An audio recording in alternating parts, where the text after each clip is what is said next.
नमस्कार, उत्तराखंड समाचार में आपका स्वागत है। मैं शिखा त्यागी। सबसे पहले मुख्य समाचार। नैनीताल हाईकोर्ट ने वन विभाग में रिक्त पदों पर नियुक्ति करने के दिए निर्देश। वनाग्नि से अब तक प्रदेश में 1916 हेक्टेयर से अधिक क्षेत्र हुआ प्रभावित।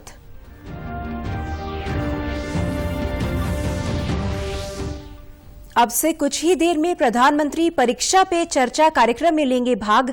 कार्यक्रम का प्रसारण शाम 7 बजे से डीडी न्यूज, राज्यसभा टीवी और डिजिटल मीडिया के प्लेटफॉर्म में देखा जा सकता है। केंद्र सरकार की सिफारिश पर कुंभ क्षेत्र में बढ़ाया गया कोविड जांच और टीकाकरण का दायरा। वहीं हरिद्वार में कुंभ पुलिस ने मानव श्रृंखला की मदद से मास्क की आकृति बनाकर दिया संदेश।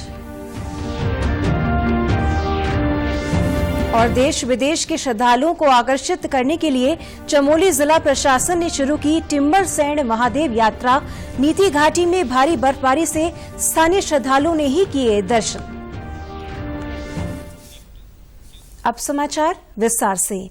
प्रदेश के जंगलों में वनाग्नि की घटनाओं को लेकर आज नैनीताल हाईकोर्ट ने मुख्य वन संरक्षक से सवाल जवाब किए।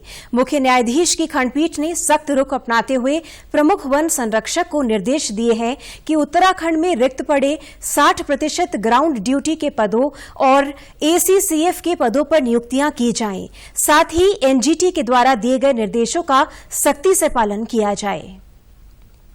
स्टाफ की कमी है, उसके बारे में डायरेक्शन की है। और जो राष्ट्रीय हरित प्राधिकरण के जो आदेश है उसमें जो 12 आदेश थे, जिसमें ये कहा गया था कि वॉच टावर लगाए जाएं, इक्विपमेंट दिए जाएं, आधुनिक मशीनरी, फायर हाउसिंग की खरीदी जाए और साथ ही जो फंडिंग की समस्याएं वो दूर की जाए। ACCF कैडर में और फॉरेस्ट गार्ड कैडर में जो रिक्तियां उनको भरा जाए।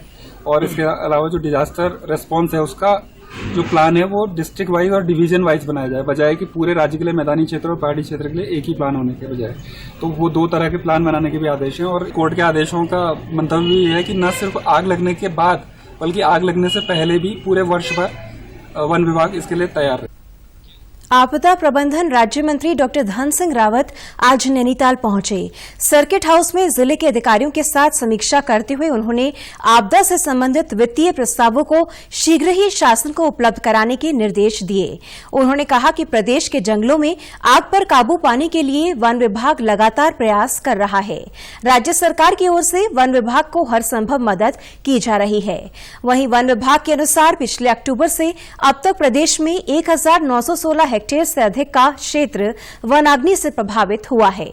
इसी अवधि में प्रदेश में आग लगने की 1409 घटनाएं हो चुकी हैं, जिसमें 4 लोगों की मृत्यु हो चुकी है। अब तक राज्य में 51,17,664 रुपए की आर्थिक क्षति हुई है। वनाग्नि से संबंधित सूचनाओं के लिए वन विभाग ने हेल्पलाइन नंबर 1070 जारी किया है। राज्य में वन मुख्यालय ने आग की रोकथाम व प्रबंधन के लिए सभी जिलों में अपर प्रमुख वन संरक्षक और मुख्य वन संरक्षक स्तर के अधिकारी नामित किए हैं। इसी के तहत मुख्य वन संरक्षक अनुश्रवण एवं मूल्यांकन नरेश कुमार गढ़वाल क्षेत्र में आग की घटनाओं की समीक्षा कर रहे हैं। कल शाम नरेश कुमार कोटद्वार पहुंचे और वन अधिकारियों के साथ बैठक की। उन्होंने अधिकारियों के साथ कंट्रोल रूम स्टेशन एवं फायर स्टेशन लाइन का निरीक्षण किया। इस अवसर पर उन्होंने कहा कि विभाग के पास आग बुझाने के पर्याप्त संयंत्र हैं, लेकिन स्टाफ की कमी है। मैंने इनका जो मास्टर कंट्रोल रूम देखा, वो बड़ा ट्रेंड आदमी इन्होंने बैठाया हुआ है वहाँ पे, पूरे परपत्र मेंटेन है। उसको मैंने बोला है कि भाई रिस्पांस टाइम भी ये एनालिसिस करें उसमें, कि भी कितने टाइम में उन्होंने सूचना देने के बाद आग को बुझाया गया है। तो ये एक एनालिसिस DFO साहब करेंगे ताकि उससे अपनी डिप्लॉयमेंट को और अच्छे तरीके से ये सुदृढ़ कर सकें। हाँ, अभी डिवीजन स्तर पे अभी मैंने चर्चा की अपने अधिकारियों के साथ, तो हमारे पास रेगुलर जो हमारा सरकारी स्टाफ है उसकी बड़ी कमी है। वहीं लैंसडाउन वन प्रभाग के DFO दीपक सिंह ने बताया कि आग की रोकथाम के लिए 27 क्रू स्टेशन बनाए गए हैं। प्रत्येक स्टेशन पर 6 से 7 वनकर्मी 24 घंटे तैनात रहेंगे। बड़ी घटना होने पर अग्निशमन विभाग की भी मदद ली जाती रहेगी। पर्वतीय क्षेत्रों के जंगल लगातार धधक रहे हैं। बागेश्वर जिले में अभी तक आग की चपेट में आने से 175 हेक्टेयर क्षेत्रफल से ज्यादा में वन संपदा को नुकसान पहुंचा है। जिले के कई क्षेत्रों के जंगलों में पिछले महीनों से लगातार आग लग रही है। लॉकडाउन हटने के बाद अक्टूबर के महीने से ही जंगलों में आग लगने की घटनाएं शुरू हो गई थी। जिले में पिछले 6 महीने में वनाग्नि की 122 घटनाएं हो चुकी हैं। कपकोट, बैजनाथ, धर्मघर और बागेश्वर रेंज से सटे कई जंगल आग से सुलग रहे हैं। गांव से लेकर शहर तक धुएं की आगोश में आ गए हैं। आग लगने से वन्यजीव भी संकट में हैं। प्रभागीय वन अधिकारी बीएस शाही ने बताया कि आग बुझाने में सभी 29 क्रू स्टेशन तत्परता से जुटे हुए हैं। बागेश्वर में 122 घटनाएं हुई हैं और इसमें 175 हेक्टेयर अग्नि से प्रभावित हुआ है। तो अधिकतर जो आग है चीड़ वनों में लग रही है, तो इसके लिए हमने 29 क्रू स्टेशन बनाए हैं और 180 फायर वॉचर इसमें लगाए गए हैं। इसके अलावा जो हमारा परमानेंट स्टाफ है, कुल 249 लोग इसमें अग्नि शमन में लगे हुए हैं। वनों में आग लगने से धुएं से होने वाली बीमारियों में बढ़ोतरी देखी जा रही है। वरिष्ठ चिकित्सक एंजल पटेल ने बताया कि अस्पतालों में एलर्जी, सांस लेने में परेशानी, दमा, आंख में जलन और दर्द की शिकायत लेकर मरीज पहुंच रहे हैं। कोरोना में फेफड़ों के संक्रमण वालों के लिए भी धुएं से अधिक परेशानी हो रही है। उन्होंने लोगों से प्रदूषण को देखते हुए जरूरी कार्य होने पर ही घरों से बाहर निकलने की सलाह दी है। मुख्य रूप से आजकल देखा जा रहा है कि हमारे जंगलों में आग लगाई जा रही है या लगी हुई है, तो जिसकी वजह से जो धुएं उठते हैं, धुएं से जो है जो स्वस्थ व्यक्ति है उन पर भी दुष्प्रभाव हो रहे हैं। खासकर आंखों में जलन होना, आंखों में पानी आना और सांस लेने में तकलीफ होना, ऐसी परेशानियां उत्पन्न हो रही है। घुटन जैसा महसूस होना, ये सब चीजें महसूस हो रही हैं। उधर उधमसिंह नगर जिले में अग्निशमन विभाग से अनापत्ति प्रमाण पत्र लिए बगैर चल रहे 30 अस्पतालों सहित होटलों और कंपनियों को 67 नोटिस जारी किए गए हैं। विभाग ने 1 सप्ताह तक अग्नि सुरक्षा के प्रबंध करने के निर्देश देते हुए सभी इकाइयों को एनओसी लेने को कहा है। तय समय पर विभाग की गाइडलाइन का पालन नहीं करने वाले संस्थानों को कार्रवाई की चेतावनी भी दी गई है। बता दें कि उधमसिंह नगर जिले के किच्छा, रुद्रपुर, गदरपुर क्षेत्र में लगभग 650 से अधिक इकाइयां और संस्थान संचालित हैं। ऐसे सभी इकाइयों और संस्थानों को आग से सुरक्षा के मानक स्थापित करते हुए अग्निशमन विभाग से एनओसी लेनी जरूरी है। लेकिन विभाग की कार्रवाई में ऐसे कई संस्थानों में बड़ी लापरवाही देखने को मिली है। फायर सीजन शुरू होते ही अग्निशमन विभाग के मुख्य अग्निशमन अधिकारी वंश बहादुर यादव ने ऐसे अस्पताल, होटल और औद्योगिक इकाइयों को चिन्हित करना शुरू किया है जिनके पास विभाग का अनापत्ति प्रमाण पत्र नहीं है। इसलिए हम लोगों ने जो है इस एक अभियान चला रखा है इस समय, और इसमें कुल 67 लोगों को जो है, इसमें हॉस्पिटल हैं, इंडस्ट्री हैं और मैरिज हॉल हैं, नोटिस जारी किया है जिनके पास एनओसी नहीं है और अग्निशमन व्यवस्थाएं दुरुस्त नहीं है। इसमें रुद्रपुर क्षेत्र में 10 हॉस्पिटल हैं, 8 होटल हैं, गदरपुर में 8 अस्पताल और 5 मैरिज हॉल हैं, किच्छा में 4 होटल हैं, 12 हॉस्पिटल हैं और कुल तीनों क्षेत्रों को मिलाकर 20 कंपनियों को नोटिस भेजा है। उत्तराखंड में मौसम ने एक बार फिर से करवट बदल ली है। प्रदेश की ऊंची चोटियां बर्फ की सफेद चादर से ढक गईं। मंगलवार देर रात देहरादून सहित मैदानी इलाकों में आंधी के साथ बारिश हुई। वहीं बद्रीनाथ, गंगोत्री, हेमकुंड सहित ऊंचाई वाले क्षेत्रों में बर्फबारी की जानकारी मिली है। देर रात हुई हल्की बारिश से जंगलों की आग बुझाने में मदद भी मिली है। भारतीय मौसम विज्ञान केंद्र देहरादून के अनुसार आज राज्य के अनेक स्थानों पर गर्जन के साथ हल्की से मध्यम वर्षा का पूर्वानुमान जारी किया गया था।